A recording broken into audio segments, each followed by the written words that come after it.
Hello, Mrs. Seller. This video I wanted to make to kind of talk about the different options about your property for sale in this kind of general neck of the woods. Right, so this is the MLS. I have it just zeroed down into just your geographic area, and I'm not calling you by name just so you know, as other people might bump into this video, they're not uh, they're not confused as to who I'm talking to. So this video is just for you know, maybe other sellers in general, some other creative options that we might be able to come up with. So this is your general area. The green dots are active. Right now, houses for sale. Yellows are pending, and blues are sold. And there aren't very many greens you can see, so that's really good news. As we kind of drill down into the data a little bit. Oops, not search criteria. I want to go to display. This is kind of a custom display I have. These are all the properties that we're kind of competing against, comparing our house to. All of these are comparable to 3-bedroom, two bath, you know, plus or minus half a bath, about the same kind of square footage. And if we just go to stats, you can see that the median, not the average, but the median is about selling price is about 219-ish. Okay, so that's kind of our goal, is 219 for your type of a house. Or $144 per square foot.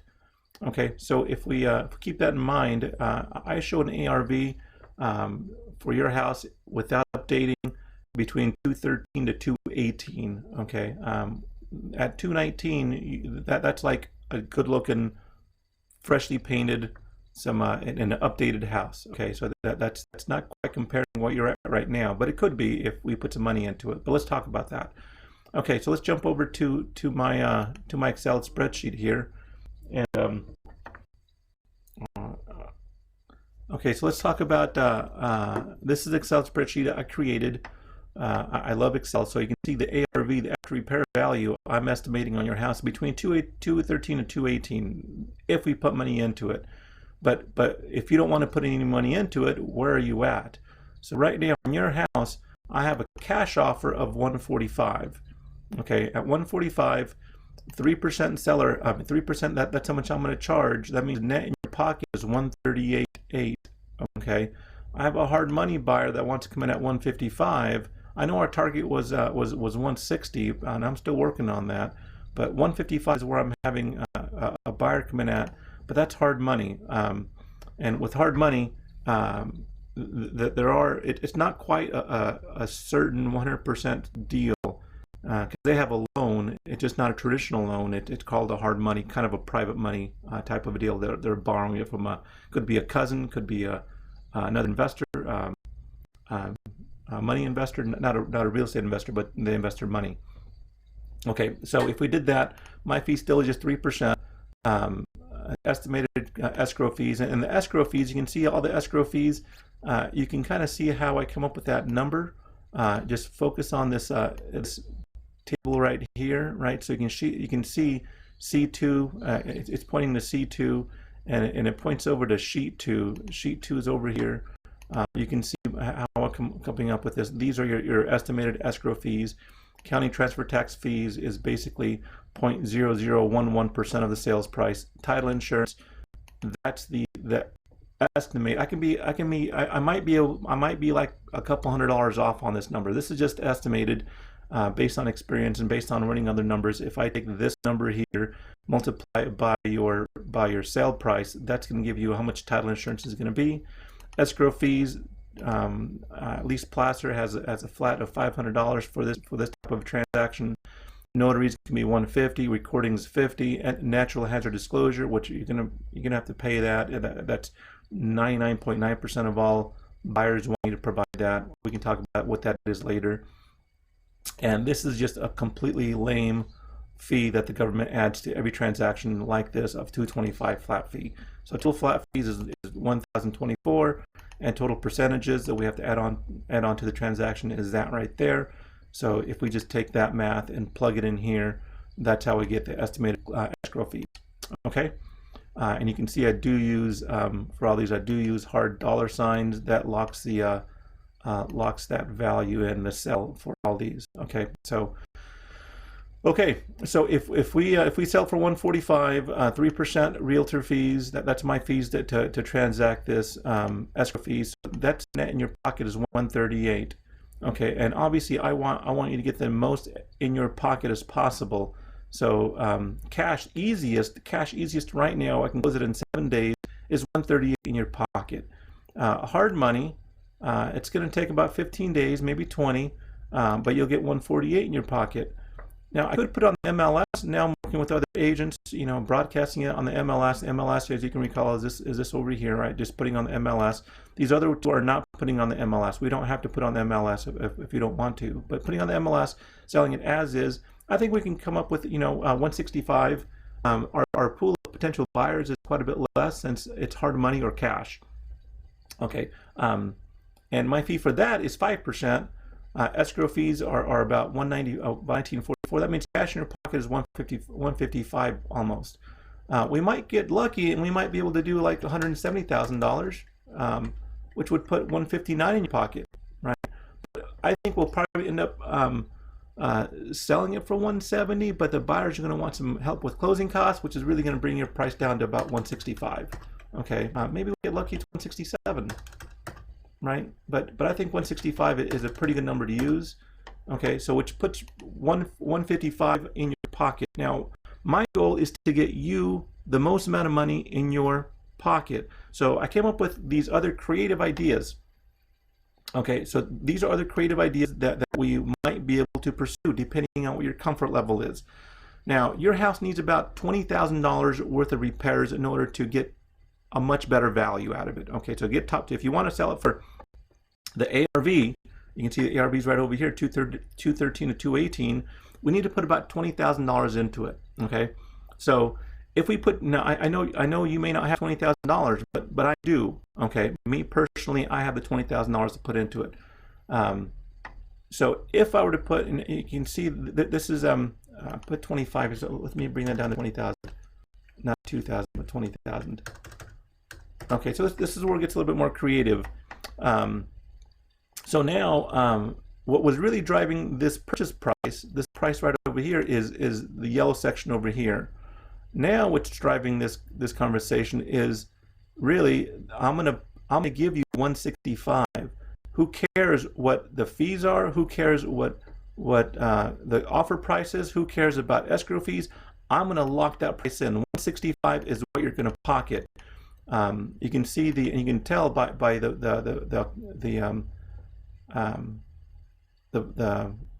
boy, I'm spacing the function over here, the math number over the formula. That's what I'm looking for. The formula over here, 165. There's no formula. You can see this one, the formula. There is a formula to get that number, but this one there is no formula. I'm going to give you 165. Okay, so I'm going to put $20,000 into the property. That's Noah's cash, $20,000. I'll pay for all the repairs. The closing costs are going to be $2,167, but I'm covering that. You're going to pocket 160. You're going to pocket 165. So let's say, and this is where I have to analyze the deal myself. Let's say market just is horrible because it's going to take maybe 2 months, 1 to 2 months to get this thing fixed up. Okay, so let's say it's a horrible market when I go to sell, and we want to sell this thing pretty quick.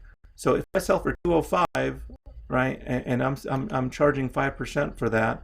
And escrow fees are going to be $2,167, and you can kind of double check. It's escrow fees. If I up this to 300,000, you can see escrow fees jump way up. Okay, but let's say let's say we get a contract for 205. Okay, 205, 5% realtor fees.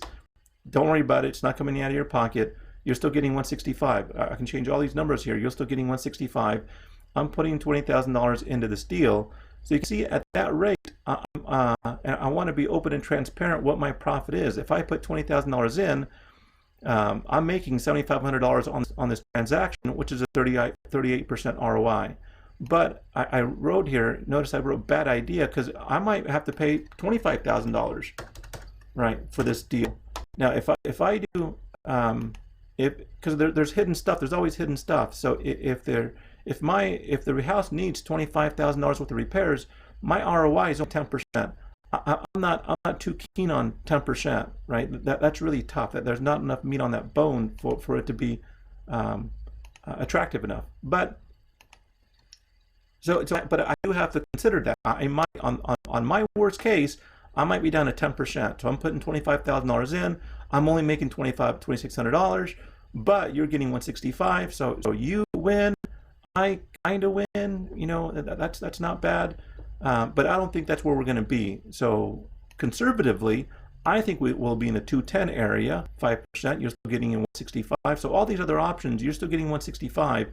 The rest of it is what makes it attractive to me. Why am I doing this? Why am I going to put $25,000 in and only get 10% back? Because I might not have to. It starts getting better for me. And I kind of want to explain that to you. Why would I want to do this? So here, if I bump the purchase price up to 210, you can see that I'm still putting in $20,000. Now my ROI is 62,000. Now maybe I totally luck out and I'm able to get 225 for the house. You're still getting in 165, or and let's say I do some of the work myself, and I'm down to $15,000, right? My ROI is 210%. I'm making $31,000. I put $15,000 in, and I'm getting $31,000 out, right? After I pay myself the $15,000 back. So, and you can do this yourself too. So it doesn't have to be my cash. If you have $15,000, you can plug in your own $15,000. Now you're getting 165 plus you're getting the 31 back out. 15 back out to pay yourself back. Maybe you want to get a loan, and now your profit is $31,000. So that's a complete possibility, right? And you can see all the escrow fees are all. You can double check all my formulas, right? So all those are pretty hard and fast. 165. So if let's say you wanted to strong arm and say, you know what, no, I really want 170, and I would do it, right? At 170,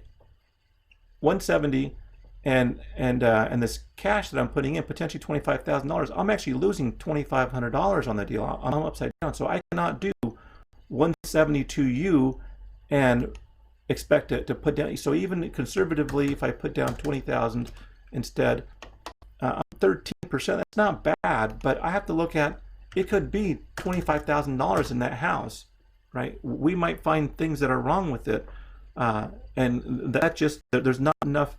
It's too much risk, not enough reward. So, but on the other side, 170 way over on this side, and of course, at that point we'll keep at $20,000. That's not bad, really. That's not bad. But whenever investors look at this, we have to look at worst case. Worst case, I'm selling at 205. I'm paying you 170. I potentially have $25,000 worth of repairs. I'm losing money. That just doesn't seem of interest. So 165, maybe 166. Well, no, nice round even numbers is kind of where we need to be at. So that's a long explanation of your different options. Okay, so now as a seller, you get to decide, where do you want to be? 138 right now. We can be done with it. 148. If we can close in maybe 20 days or so. 148 in your pocket. Put on the MLS as is. Wait for a cash buyer. Statistically, if we go back to look at this statistical chart here, you can see the days on market is about 22 days. That's really not bad at all. 22 days on market. Of course, the maximum could be, if we overprice it, it can be up to 104 days. But yeah, cumulative days on market, it means some of these have fallen out of escrow. But 25 days isn't a bad number to work with. So MLS as is, we're talking about 30 days. 30 days. So this thing is getting purchased pretty quickly. The days on market are pretty low. Then obviously the more money we ask, the longer it's going to stay on the market. Especially if we try to get the 225. And I would rerun this analysis. I would rerun all this analysis after about 30 days of the house being fixed up. I would rerun the analysis to see where we're at in order to be very competitive and sell the house very quickly. But maybe the market goes up and I can ask for 220 and still expect to sell it within 30 days. Then we're golden. Both of us are doing really well. Of course, this is 165.